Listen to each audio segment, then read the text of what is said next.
ఏ answer తెలియనటువంటి వాడిగా దద్దమ్మలాగా కూర్చుని నోటికేదొస్తే అది చెప్పి పరిశుద్ధాత్మ చెప్పాడు అని చెప్పడం కోసం కాదు పరిశుద్ధాత్ముడు మనకి ఇవ్వబడింది.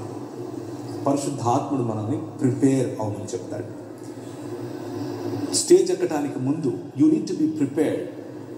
మైక్ పట్టుకోవటానికి ముందు you need to be prepared. ప్రజలతో మాట్లాడటానికి ముందు you need to be prepared. కానీ వాక్య సంబంధమైనటువంటి సిద్ధపాటు, ఏదో యూట్యూబ్లో కొన్ని మాటలు విని, వికీపీడియా చదివి, గూగుల్లో సెర్చ్ చేసి క్రీస్తు గురించి నేను మాట్లాడతాను అని అనుకుంటే you will be at fault.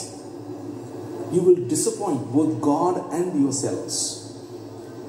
వికీపీడియాలు, యూట్యూబ్లు,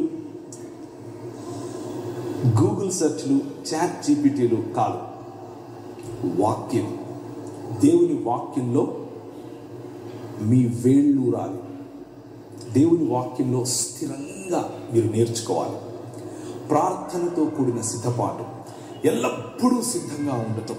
అన్నీ తెలిసి ఉండాలి అని నేను చెప్పట్లేదు. తెలిసిన కొద్దిగా అయినా సరే కాన్ఫిడెంట్గా తెలిసి ఉండాలి. కాన్ఫిడెంట్గా నేర్చుకోవాలి. కాన్ఫిడెంట్గా ప్రజలతో మాట్లాడగలగాలి.